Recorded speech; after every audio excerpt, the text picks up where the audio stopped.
This story is titled, My Sister Couldn't Stand That I Was Doing Well in Life, so she spray painted my house.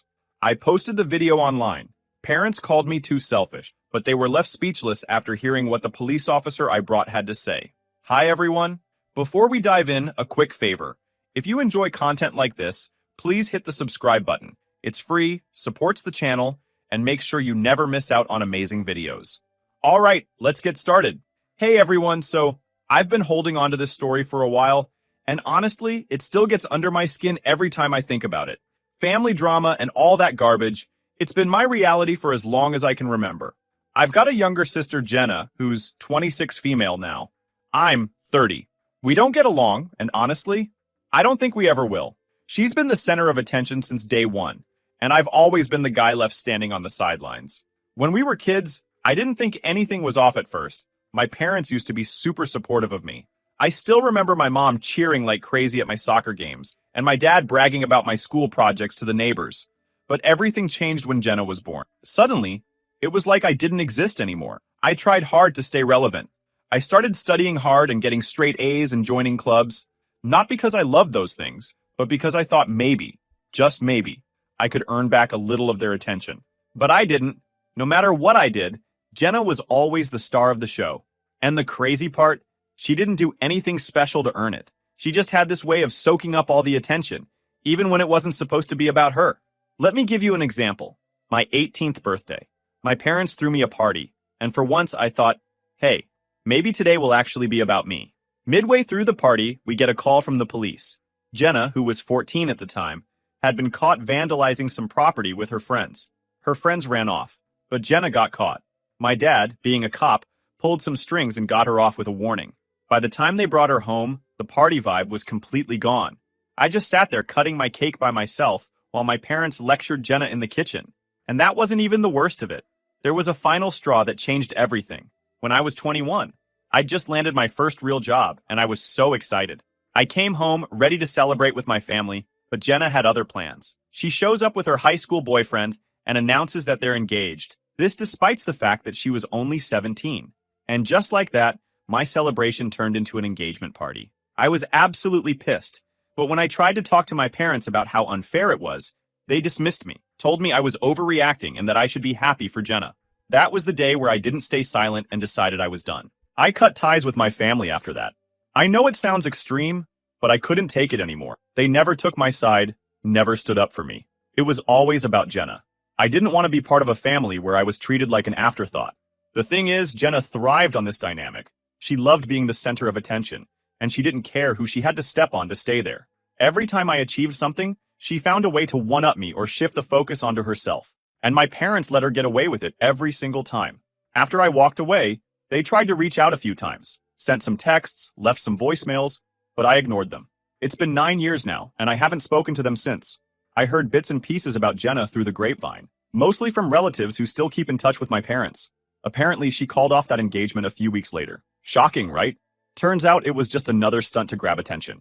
Classic Jenna. Looking back, I realize how much their favoritism messed with my head. It's not like I wanted to be the favorite or anything. I just wanted to feel like I mattered, like my achievements were worth something. But no matter what I did, Jenna always managed to overshadow me. And my parents? They encouraged it, whether they realized it or not.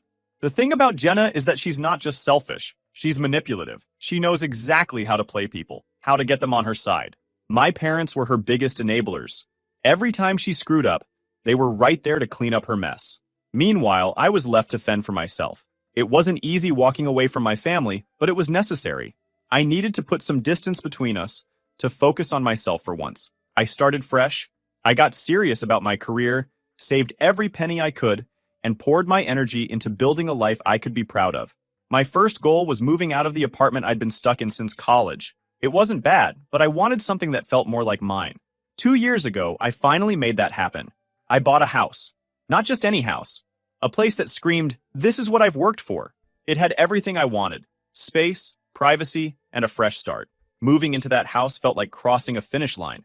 I'd made it, but I wasn't naive enough to think I could let my guard down completely. Family has a way of creeping back in, whether you want them to or not. So I made it clear to everyone, extended relatives, old family friends, you name it, that my new address was off limits. I didn't want my parents or Jenna showing up unannounced. I wasn't about to let them ruin this new chapter of my life.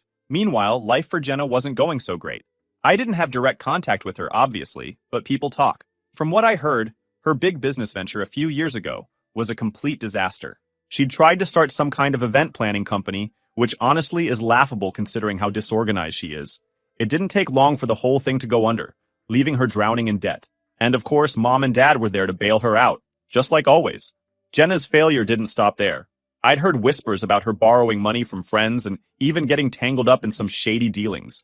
Nothing concrete, but enough to paint a picture of someone who was desperate and reckless. Now, I'd recently been featured on the cover of a local business magazine. Apparently, it had sparked a lot of conversations among our relatives. Jenna probably heard about it too, and I can only imagine how much that stung. She's always needed to be the star, and seeing me succeed must have been a punch to her ego. Then came the graffiti incident. 6 days ago, I was heading out for the evening when I saw it. My house, my sanctuary, the one thing I'd worked so hard to make mine, was covered in hateful, ugly words sprayed in bright red paint. It was everywhere. The front walls, the garage door, the windows, and even my carefully painted front door. Words like fraud, bitch, and loser were scrawled across my property in chaotic, jagged letters. It wasn't just vandalism, it was a personal attack, a direct hit on everything I'd built for myself. I stood there frozen, my keys dangling in my hand. I tried to process what I was seeing. My first thought was, why? What did I do to deserve this? I felt a mix of anger, confusion, and heartbreak, all swirling into one overwhelming storm. As I walked closer, I noticed smaller details. The paint was still wet, dripping down the walls in uneven streaks. Whoever did this had just been here. My mind raced. Was it random? A neighbor with a grudge? But then I saw something that made my blood run cold. A faint trail of muddy footprints leading away from the scene, toward the sidewalk. They were small, like a woman's shoes. Suddenly, the pieces clicked together. I stormed inside and went straight to the security cameras. I'd installed them for peace of mind, never really thinking I'd need them for something like this. My hands shook as I rewound the footage, desperate to know who had done this. And there she was, Jenna. She'd tried to disguise herself with a hoodie, but I'd recognize her anywhere. The way she moved, the little glance she threw over her shoulder, it was unmistakable. The cameras caught her face just enough to leave no doubt, but that wasn't all. As I stared at the screen, I noticed something else. Her handwriting. The jagged, messy letters on the walls matched exactly with the notes she used to leave around the house when we were kids. She used to write me nasty messages and slip them under my door whenever we fought. It was like her calling card. The realization hit me like a ton of bricks. Jenna didn't just want to hurt me. She wanted to make sure I knew it was her. At first, I didn't know what to do. My gut reaction was to call the cops. Vandalism is a crime, and she needed to face the consequences. But then I remembered who I was dealing with. Dad might be retired now, but he still had plenty of friends in the police department. Jenna had been using those connections to dodge accountability for years. I knew exactly how it would play out. I'd file a report, Dad would make a few calls, and Jenna would walk away without so much as a slap on the wrist. The thought of her smirking, knowing she'd gotten away with it again, made my blood boil. That wasn't good enough for me. I decided to handle it my way. I grabbed my phone and started documenting everything.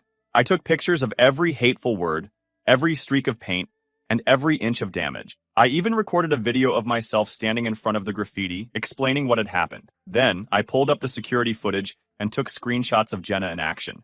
My heart raced as I pieced it all together, but I didn't hesitate. I was done staying silent. That night, I posted everything online.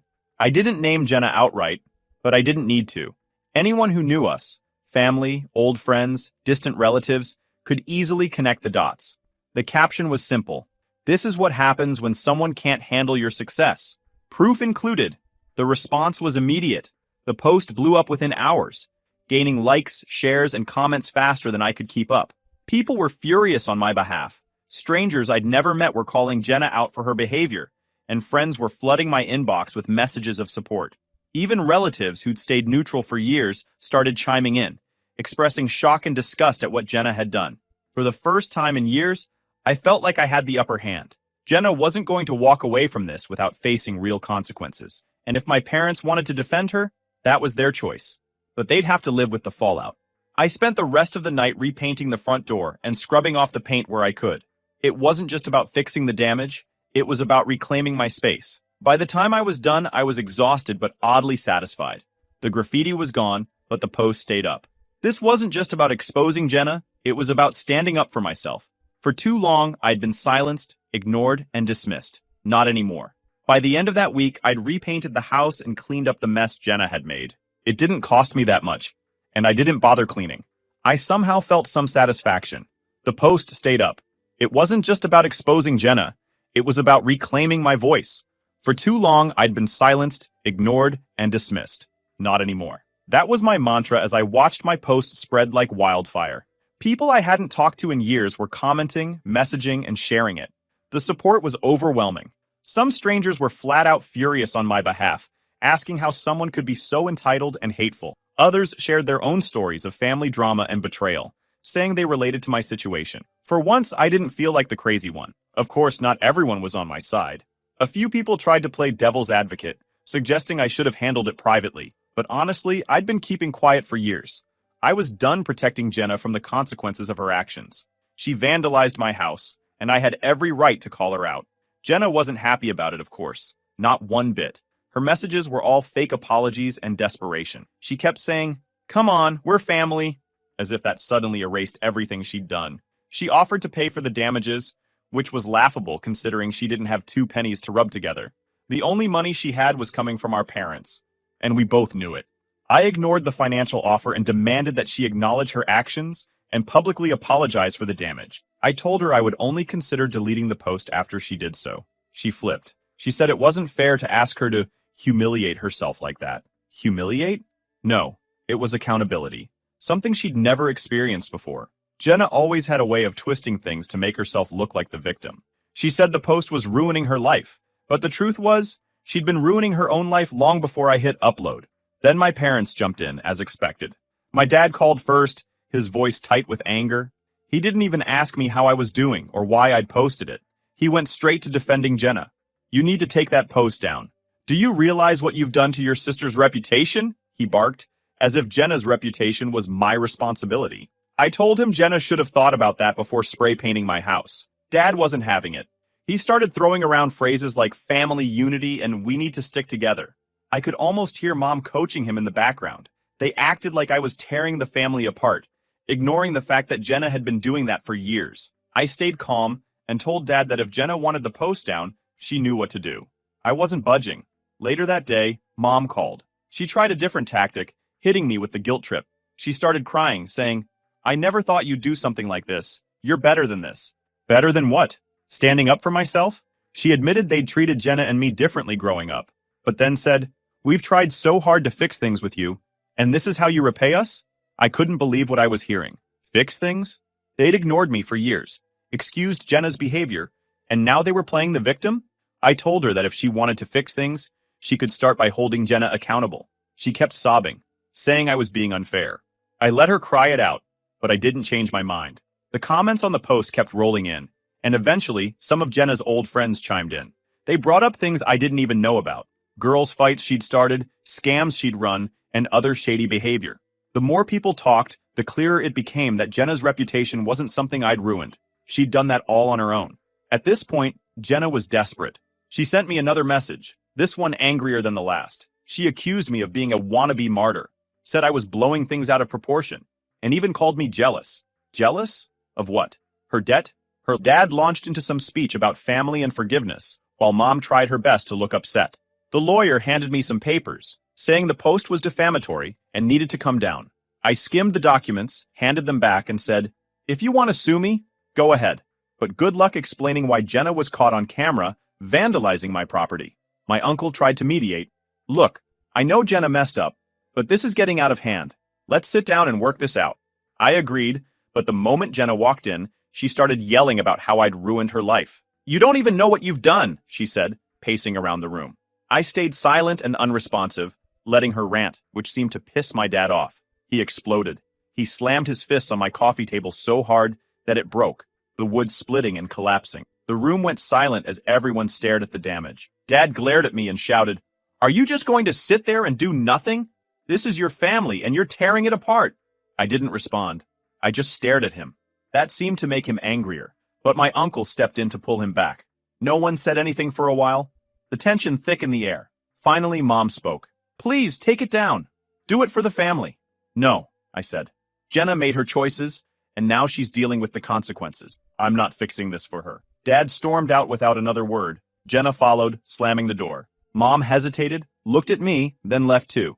I glanced at the broken coffee table, sighed, and sat back down. It was clear now more than ever they weren't going to change, and I wasn't going to help them.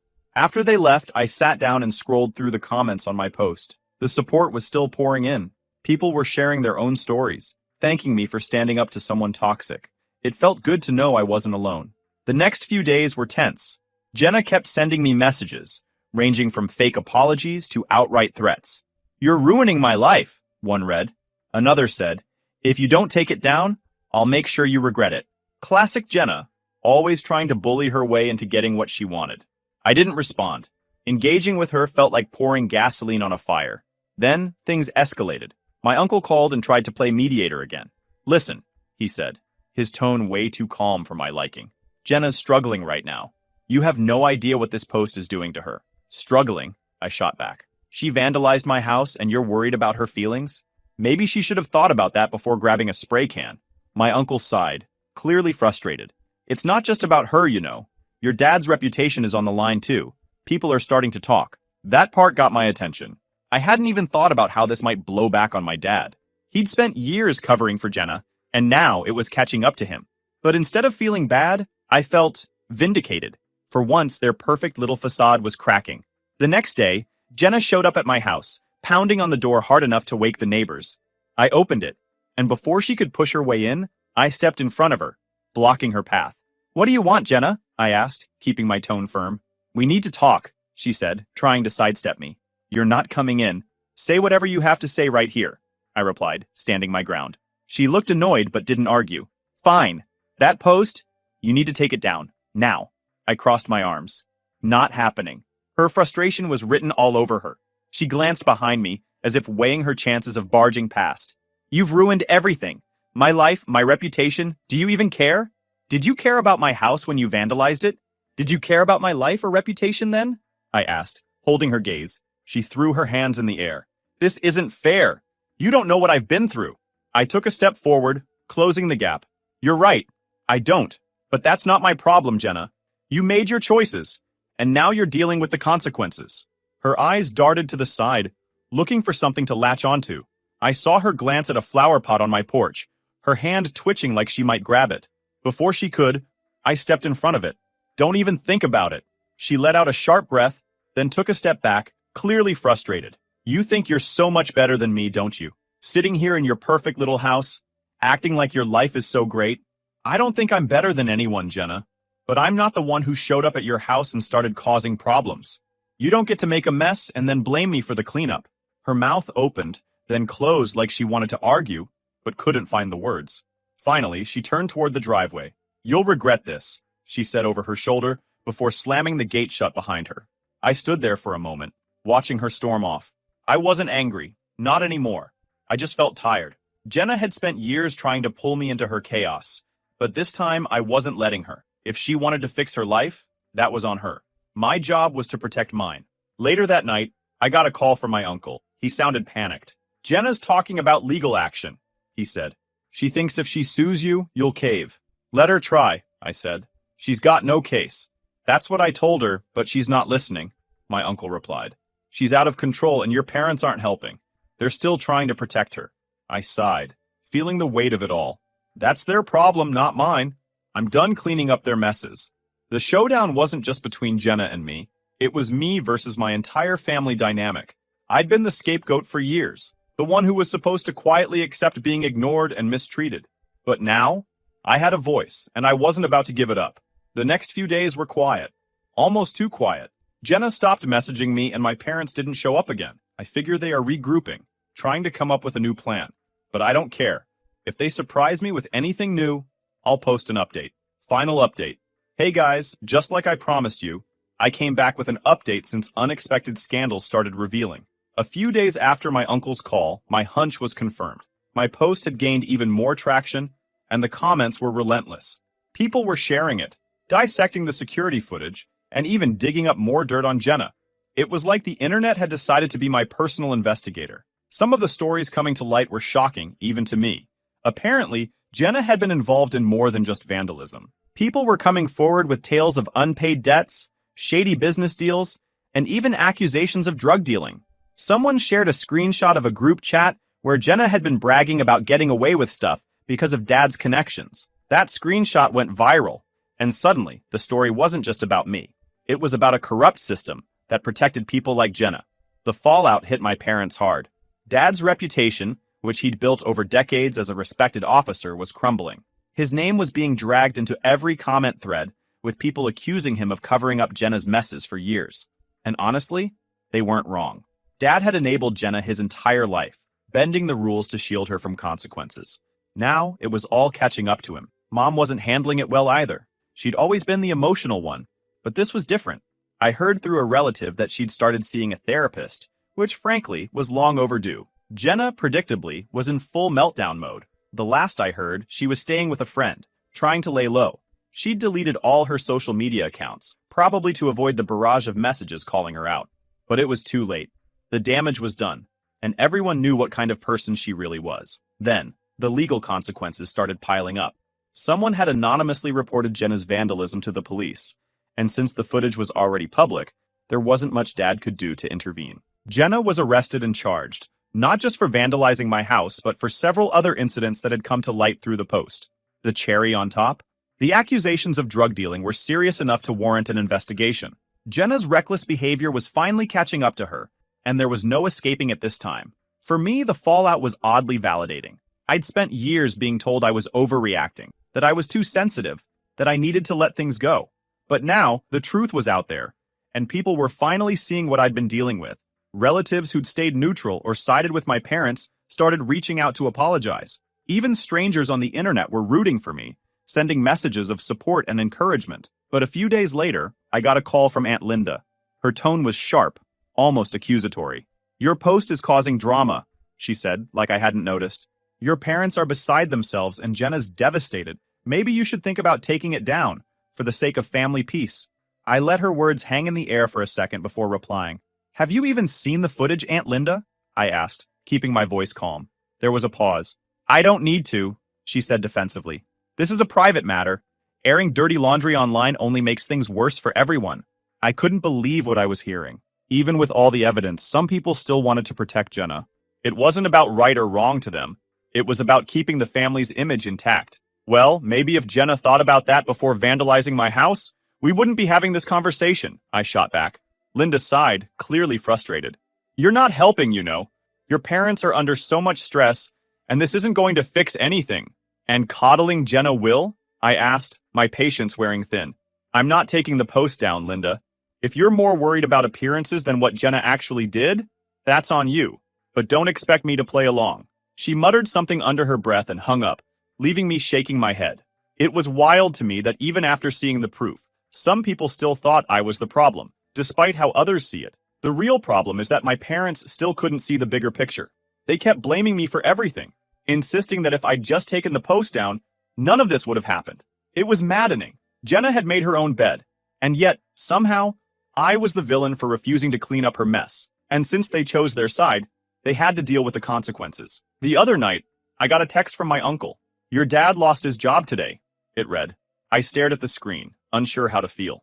Dad's involvement in covering up Jenna's antics had finally caught up to him, and the department had no choice but to let him go. Part of me felt sorry for him. He'd worked hard for that career, but another part knew this was the only way he'd ever learn. He'd spent years enabling Jenna, and now he was paying the price. Mom tried calling me that same night, but I didn't pick up. I wasn't ready to deal with her tears or her guilt trips. Instead, I sat on my couch, scrolling through the latest comments on the post. People were still sharing their own stories of dealing with toxic family members, and it was comforting to know I wasn't alone. For so long, I'd felt like the odd one out, like I was the problem. But now I realized I wasn't. I was just the only one brave enough to stand up to Jenna and my parents. The next day, I got another message, this time from one of Jenna's old friends. They thanked me for exposing Jenna, saying they'd been taken advantage of by her for years. "It's about time someone called her out," the message read. That hit me hard. Jenna hadn't just hurt me, she'd hurt so many people, and my post had given them the courage to speak up. Eventually, Jenna's case went to court. She pleaded not guilty, of course, but the evidence was overwhelming. Between the security footage, the group chat screenshots, and the testimonies from people she'd wronged, there was no way she was getting out of this. The judge sentenced her to 4 years in prison, with no chance of parole. It was a harsh sentence, but one she deserved. As for my parents, they'd gone quiet after the sentencing. I imagine they were embarrassed, maybe even angry, but there was no more denying the truth. Their golden child had turned into a disaster of their own making. Dad's career was over, Mom's emotional state was fragile at best, and their once perfect family image was shattered. It wasn't the outcome I'd hoped for when I first posted the footage, but I can't say I was surprised. Enabling someone like Jenna always comes with consequences. Meanwhile, I threw myself into my work. My business was thriving, and I wasn't about to let family drama derail that. But as much as I wanted to leave everything in the past, there were reminders I couldn't ignore. Relatives who'd stayed quiet during the height of the drama started reaching out, offering support, and sharing their own grievances about Jenna and my parents. Some apologized for not speaking up sooner, while others just wanted to vent. It was validating, but also exhausting. Everyone seemed to have a story about how Jenna had wronged them, or how my parents had let it happen. One day, I got a letter in the mail from Mom. It was long and handwritten, full of apologies for how things had turned out, for how she and Dad had treated me, and for not stepping in when Jenna's behavior got out of hand. But even as I read her words, I couldn't shake the feeling that something was missing. She didn't take responsibility for enabling Jenna. She didn't acknowledge the years of neglect I'd endured. It felt like a surface-level apology, one designed to ease her guilt, rather than truly make amends. Jenna, on the other hand, had stayed completely silent. I hadn't heard a word from her since her sentencing, and I didn't expect to.